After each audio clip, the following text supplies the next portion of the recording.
Bonjour tout le monde! La dernière fois que j'ai parlé de fake news, c'était pour inciter à garder son esprit critique en toutes circonstances. Dans cette vidéo, je vais vous présenter les 5 plus gros diffuseurs français d'informations pas fiables, confuses, voire carrément complotistes ou mensongères. Ça veut dire que si une information est sur ce site, elle est soit fausse. Et quand c'est vrai, c'est qu'elle est copiée-collée depuis un autre site. Ce classement a été fait en partenariat avec Conspiracy Watch, qui se fie aux chiffres de SimilarWeb. Voilà pour la méthodologie, place au classement. Numéro 5, Réseau International. Site de réflexion et de réinformation, réseauinternational.net est animé par plusieurs anonymes et diffuse régulièrement de l'intox. La liste des liens externes renvoie vers tout un tas de sites de la complosphère habituelle, de égalité et réconciliation au réseau Voltaire, en passant par Wikistrike ou les moutons enragés. Numéro 4, les moutons enragés. Administré par deux anonymes répondant au pseudonyme de Benji, pour lui et Voltigeur pour elle. Le site fonctionne pour l'essentiel comme une caisse de résonance de toutes les théories conspirationnistes qui circulent sur le web. Comme cet article que vous voyez là sur les sites d'archéologie interdits pour découvrir par exemple des sites d'aliens. Oui.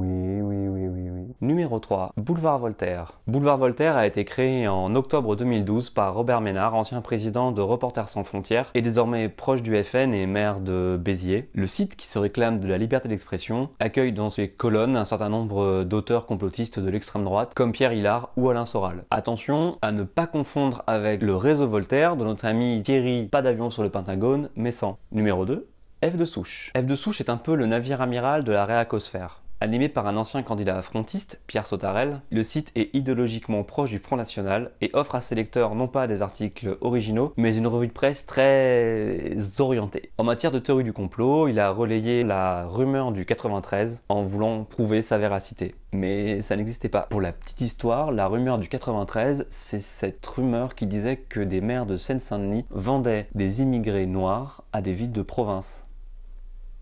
Ouais, les liens sont sous la vidéo. Avant de vous présenter le numéro 1 des diffuseurs d'informations pas fiables, je vous propose un petit tour d'horizon d'autres sites qui ont tout à fait leur place dans ce classement. Arrêtsurinfo.ch qui profite d'une ressemblance de nom avec Arrêt sur image. Santénutrition.org qui diffuse des absurdités comme cette histoire de mélange cannelle-miel qui soignerait une dizaine de maladies, au moins. Wikistrike, un site participatif où on y trouve à la fois des scoops farfelus et des copier-coller d'un peu partout. La gauche m'a tué de Mike Borowski, un ancien de l'UMP, avec les pires intox sur le gouvernement et une bonne grosse louche de racisme. Spoutnik, un des médias du Kremlin et de Russia Today RT. L'UPR, le soi-disant parti politique préféré des Français, mené par l'ancien élu RPR de Paris François Asselineau, obsédé par la sortie de l'Europe, de l'OTAN et la sortie de la planète Terre aussi. Lescrises.fr, un site qui a relié toutes les intox du Kremlin sur l'annexion de la Crimée, les manifestations de la place Maïdan et l'Ukraine en général. Fun fact. Olivier Berruyer, son fondateur, m'a bloqué sur Twitter.